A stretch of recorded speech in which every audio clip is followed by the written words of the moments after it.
Boche gold and diamonds. Buy now, pay later. Shoranur Koonathara government higher secondary സ്കൂളിലെ traffic park കാട് പിടിച്ച് നശിക്കുന്നു.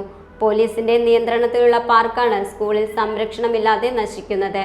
ജില്ലയിലെ സ്കൂൾ വിദ്യാർത്ഥികൾക്ക് ട്രാഫിക് ബോധവൽക്കരണം നടത്താനാണ് പദ്ധതി ആരംഭിച്ചതെങ്കിലും ആരംഭിച്ച അതേ ആവേശത്തോടെ നശിക്കുകയും ചെയ്തു. 35 ലക്ഷത്തോളം രൂപ ചെലവഴിച്ച ആഭ്യന്തര വകുപ്പ് നിർമ്മിച്ച ട്രാഫിക് പാർക്കാണിത്. സ്കൂളിന്റെ 25 സെന്റ് സ്ഥലം ഉപയോഗിച്ചായിരുന്നു ജില്ലയിലെ ഏക ട്രാഫിക് പാർക്ക് നിർമ്മാണം. പാർക്ക് കാടുപിടിച്ച് നശിച്ചു തുടങ്ങിയിരിക്കുന്നു. 2019 കൂനത്തറ ഗവൺമെന്റ് ഹയർ സെക്കൻഡറി സ്കൂളിൽ ട്രാഫിക് പാർക്ക് ആരംഭിച്ചത്. ഗതാഗത നിയമങ്ങളെക്കുറിച്ച് വിദ്യാർത്ഥികളിൽ ബോധവൽക്കരണം നടത്തുകയായിരുന്നു ലക്ഷ്യം. പിന്നീട് കോവിഡ് വന്ന് സ്കൂളുകൾ പൂട്ടിയതും പാർക്ക് നശിക്കാനിടയാക്കി. ജില്ലയിലെ എല്ലാ സ്കൂളുകളിൽ നിന്നുള്ള വിദ്യാർത്ഥികൾക്കും പഠനാവശ്യത്തിനായി എത്തുന്ന രീതിയിലായിരുന്നു ക്രമീകരണം.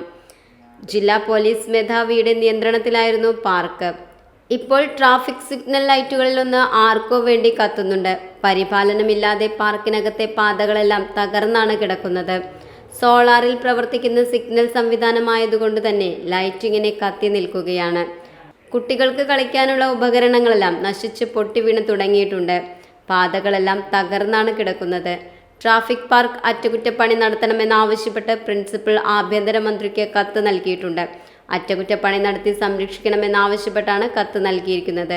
തുടർ നടപടികൾക്കായി വകുപ്പ് മേധാവിക്ക് കൈമാറിയെന്നുള്ള മറുപടിയും സ്കൂളിന് ലഭിച്ചിട്ടുണ്ട്. പാർക്ക് പഴയ പ്രതാപത്തിലേക്ക് എത്തുമെന്നാണ് പ്രതീക്ഷ.